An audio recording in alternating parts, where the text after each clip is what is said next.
Je n'ai rien à foutre, je vais trahir un secret, lâche de but en blanc Cyril Hanouna ce mardi 1er mars dans le 6-7 sur C8.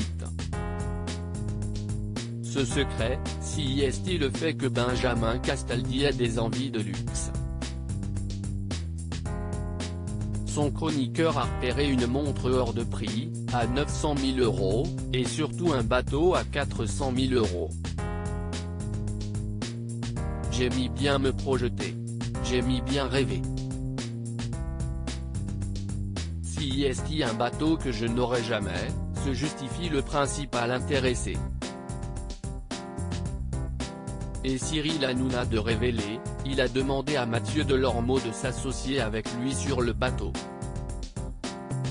Benjamin Castaldi a en effet proposé à son collègue de respectivement mettre 50 sur le montant de départ.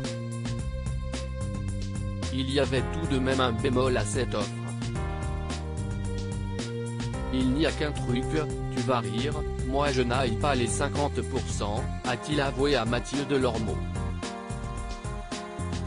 Visiblement, ce père de famille est coutumier de ce genre de transaction.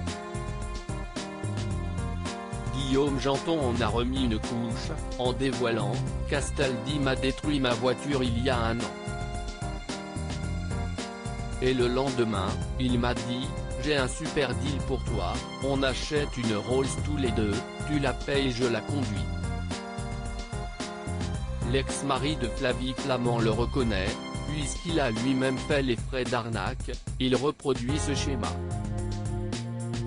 Si est ce que j'ai vécu pendant des années donc j'essaie maintenant de renvoyer aux autres, lance-t-il dans un éclat de rire. Ces gros investissements qui ont fait perdre beaucoup d'argent à Benjamin Castaldi. Il faut dire que des propositions très alléchantes lui ont été faites par le passé, sauf que celles-ci cachaient en réalité des arnaques.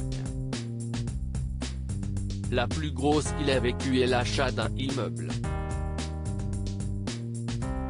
On me propose d'investir en loi Malraux, donc dans un immeuble historique, détaille Benjamin Castaldi, avant d'expliquer, vous pensez faire une grosse économie fiscale et en fait, non seulement vous ne faites pas mais en plus ça vous coûte 3 ou 4 fois le prix de l'économie fiscale.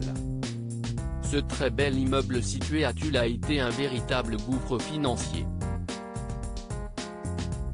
Finalement, pour 2 millions d'investissements, à la revente aux enchères quand j'ai été saisi, ils m'ont tout pris, ça a été revendu 400 000 €. En 20 ans, déplore le principal intéressé. Autre cas similaire, l'achat d'un château également en loi Malraux.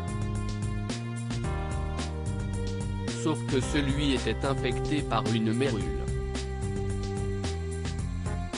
Champion qui a fini par manger la bâtisse, qui est donc en ruine. Le malheur des uns fait le bonheur des autres. Puisque ses camarades ne se sont pas privés de se moquer de lui. Loading Widget.